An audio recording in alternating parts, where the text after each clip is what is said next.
এই তো, আমাকে জ্বালাতে হবে তো নাকি? তাড়াতাড়ি উঠো, তুমি ছাড়া তো আমায় কেউ জ্বালাতে পারে না। নিজে আরামে শুয়ে থেকে আমাকে কেন এত যন্ত্রণা দিচ্ছ বেগম জান? আমাকে কষ্ট দিয়ে তুমি কেন এত সুখ পাও? তুমি তো আমাকে কথা দিয়েছিলে আর কখনো আমার অবাধ্য হবে না, আমার সব কথা মেনে চলবে। তাহলে এখন কেন আমাকে কষ্টে রেখে নিজে আরামে শুয়ে আছো? কেন আমার কথা শুনেও সাড়া দিচ্ছ না? প্রেমের চোখ জোড়া জ্বলছে, মনে হচ্ছে টোকা দিলে লাল চোখ দিয়ে অঝরে পানি গড়িয়ে পড়বে। এর আগে কখন প্রেমের এত যন্ত্রণা হয়েছিল এটা তার জানা নেই। অতীতে রাহিকে ঢোকানোর সময় ডাক্তার প্রেমকে বাহিরে অপেক্ষা করতে বলে প্রেম তৎক্ষণাৎ ক্ষিপ্ত কণ্ঠে বলল, আমার কাছ থেকে আমার বেগমজানকে আলাদা করতে চাইছিস কেন? দেখছিস না ও আমার হাত ধরে রেখেছে? ডক্টরের চোখে বার রাহির হাতের দিকে গেল। হ্যাঁ, সত্যি, রাহি প্রেমের হাত ধরে রেখেছে। মেয়েটার যদিও জ্ঞান নেই, তবুও মেয়েটা চায় নিজের প্রিয় মানুষটা সবসময় তার পাশে থাকুক, কখনো ছেড়ে না যাক। প্রেমের অবস্থা দেখে ডাক্তার বুঝলেন প্রেমের উপর কতটা মানসিক চাপ পড়েছে। তিনি শান্ত কণ্ঠে বললেন, দেখুন স্যার, আপনার স্ত্রী তো ইমিডিয়েটলি অপারেশন করতে হবে, নয়তো বাঁচানো মুশকিল হয়ে যাবে। গুলিটা বুকে লেগেছে, তার উপর অতিরিক্ত রক্তক্ষরণ হচ্ছে। এবার যদি সময় মতো ওটি করতে না পারি তাহলে তো বুঝতেই পারছেন। আর ওটিতে ডাক্তার এবং নার্সদের ছাড়া অন্য কেউ এলাও না। প্রেম এবার গর্জন করে বলে উঠে, আর একবার যদি ওর বাঁচা নিয়ে প্রশ্ন তুলিস ডাক্তার, তাহলে তোর ওই জবান আমি রাখবো না। এতক্ষণে খবর পেয়ে আমজাদ খান সহ শান্ত হাসপাতালে এসে পৌঁছেছে। প্রেমের এরূপ আচরণে তারা অভ্যস্ত, কিন্তু বাহিরের লোক তো প্রেমকে ভদ্র বলেই জানে। পরিস্থিতি হাতের বাইরে চলে যাচ্ছে দেখে আমজাদ খান ডক্টরকে ইশারায় আশ্বস্ত করে বললেন, প্রেমকে যেন অপারেশনে রাখতে, নয়তো হিতে বিপরীত হতে পারে। ডক্টরও আর বাধা দিলেন না, নয়তো রোগীর সমস্যা হয়ে যেতে পারে। টানা 3 ঘন্টা অপারেশন চলল। গুলিটা হার্টের পাশে লেগেছে বলে তেমন একটা ক্ষতি হয়নি। যদি হার্টের মাঝে লাগতো তাহলে মুহূর্তে মৃত্যু নিশ্চিত। রক্তক্ষরণের জন্য অনেক ক্ষতি হয়েছে যদিও, তবে রাহিকে বাঁচানো গেছে। অপারেশন চলাকালীন 3 ঘন্টা প্রেম রাহির হাত ধরে পাশে বসে নিশ্চল পলক রাহির মুখের দিকে টলমলে চোখে তাকিয়েছিল। আর একটু পর পর রাহির হাতে চুমু খেয়েছে। একজন নার্স আর চোখে তাকিয়ে দেখেছে তাদের এই পবিত্র ভালোবাসা, একজনের প্রতি আরেকজনের টান। হয়তো এই নার্সের জীবনে এরকম ভালোবাসার অভাব, তাই এই পবিত্র ভালোবাসা দেখে নিজের তৃষ্ণা মিটিয়েছে। রাহির এখনো জ্ঞান ফেরেনি। বাহিরে মিডিয়ার লোকেরা যা তা কথা বলছে, যে যা পারছে নিজের মতো গল্প বানিয়ে প্রচার করছে। তাই প্রেম এবার নিজেকে সামলে প্রেস মিটিং ডাকলো সব কিছু ক্লিয়ার করতে। চারপাশে শুধু একই গুঞ্জন শোনা যাচ্ছে, এই মেয়েকে, এই মেয়ের জন্য প্রেমের কেন এত চিন্তা?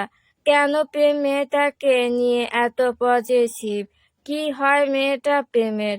এত এত প্রশ্নের ভিড়ে প্রেমের মাথা বিগড়ে যায়।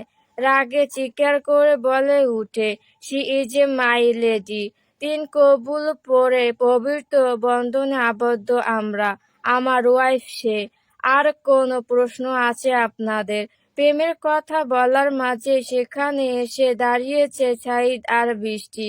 প্রেমের সহজ সরল স্বীকারোক্তি শুনে সাঈদ পাথর বনে গেছে। রাহি প্রেমের বউ কথাটা কানে যেতে মাথা কেমন যেন চক্কর দিয়ে উঠল। এত বছর পরে সে একজনের মায়ায় সে জড়িয়েছিল, আজকে এসে শুনতে হচ্ছে তাকে তার মায়াবতী নাকি অন্যর বিয়ে করা বউ। মুহূর্তে বুকের কোণে রাহিকে নিয়ে সাজানো সকল ছোট স্বপ্নগুলি ধূলিসাৎ হয়ে গেল। এই উত্তেজনার বিরাজমান সময় সাঈদের উপস্থিতি যেন পরিবেশটাকে আরো টানটান করে তোলে।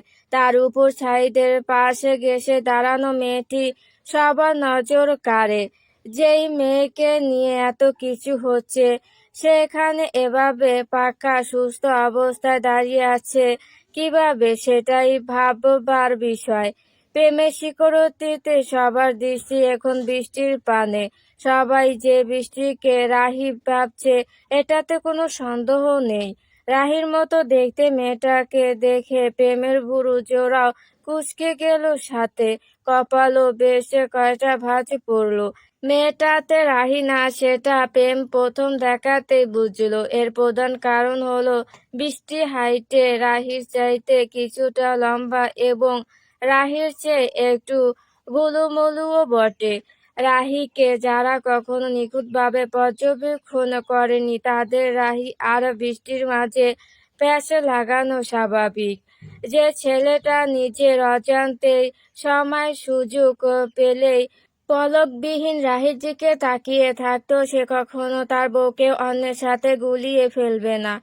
সাংবাদিকরা তৎক্ষণাৎ এক প্রকার হুমড়ি খেয়ে পড়ে বৃষ্টির উপর। একের পর এক প্রশ্ন ছুড়ছে তার দিকে, সবকিছু তার মাথার উপর দিয়ে যাচ্ছে। এই রকম পরিস্থিতির শিকার এর আগে আর কোনোদিনই হয়নি সে। এসবে সে অভ্যস্ত নয়। তার কেমন ভয় ভয় হচ্ছে। সাঈদ যেন এই জগতে নেই। এই দুদিন তার সাথে কি ঘটেছে এসবের হিসাব মেলাতে ব্যস্ত সে। এদিকে যে তার পাশে দাঁড়ানো তার অর্ধাঙ্গিনী বিব্রত বোধ করছে সেদিকে খেয়াল নেই। এমন পরিস্থিতি প্রেম গম্ভীর স্বরে বলে উঠল, "she is not my wife. I don't know him. I think he knows mister Saeed. By the way, আপনারা হয়তো আমার মন্ত্রিত্ব নিয়ে প্রশ্ন তুলবেন। আমি কেন দেশের একজন সাবেক এমপি ও বর্তমান মন্ত্রী হয়ে বাল্যবিবাহের মতো এত জঘন্য কাজ করলাম? যাদের মনে এরকম প্রশ্ন তাদের উদ্দেশ্যে বলে রাখি, আমার ওয়াইফ এর 16 ইয়ার্স কমপ্লিট হয়েছে কিছুদিন আগেই। বাংলাদেশের আইন অনুযায়ী কোনো মেয়ের যদি 16 ইয়ার্স কমপ্লিট হয় তাহলে সে এবং তার বাবা মা যদি স্বইচ্ছায় তাকে বিয়ে দিতে রাজি থাকে তাহলে সেটাকে কোনোভাবে বাল্যবিবাহ বলে না। আর একটা কথা, পরিস্থিতির চাপে পড়েই আমাকে এই বিবাহের সিদ্ধান্ত নিতে হয়েছিল। প্রেম থেমে আবার বলতে শুরু করলো, দেশের জনগণ চাইলে আমি পদত্যাগ করতে পারি। যদিও আইনের দিকে দিয়ে আমি নির্দোষ, তবে আমি সবার আগে আমার জনগণকে প্রায়োরিটি দিয়ে এসেছি এবং সব সময় দিব। তাই জনগণ যা বলবে তা আমি বিনা বাক্যে মেনে নেব। এই একটা কথায় যেন প্রেম আবার সকলের মন জয় করে নিল। সে জানে জনগণকে গুরুত্ব দিলে সেও গুরুত্ব পাবে। যতই হোক বর্তমান জেনারেশনের এক প্রকার আইডল সে। এরপর বৃষ্টির দিকে আঙুল তাক করে বলল, সবশেষে সবার উদ্দেশ্যে একটা কথাই বলবো। আজকে আমার ওয়াইফকে যে আঘাত করেছে তাকে তো আমি ছাড়বো না। বাই এনি চান্স ফিউচারে যদি কেউ ভুল করেও আমার বউয়ের ক্ষতি করার চিন্তা করে বা চেষ্টা করে, খোদার কসম তার কলিজা আমি নিজে হাতে ছিঁড়ব। আমি সব ছাড় দিব কিন্তু আমার বউয়ের খেতে ছাড় এর প্রশ্নই আসে না। প্রেম চলে গেল। প্রেমের পজেসিভনেস দেখে সবাই হতবাক, সাথে ইমপ্রেসও। আগে থেকেই প্রেম অনেক মেয়ের স্বপ্নের পুরুষ ছিল। এরপর থেকে সবাই যেন আরেক দফা উষ্টা খেয়ে পড়ল। আবার কিছু মেয়ের মন ভেঙেও গেল। সাঈদ মনোযোগ দিয়ে দেখল শখের নারীর প্রতি অন্য পুরুষের ভালোবাসা। সেও তো ভালোবেসেছিল, পজেসিভ ছিল। চোখে হারাতো রাহিকে। তাহলে সৃষ্টিকর্তা কেন তার ভাগ্য তার প্রিয় নারীকে রাখলো না? কেন নিজের করে পাওয়ার আগে সে অন্যের হয়ে গেল?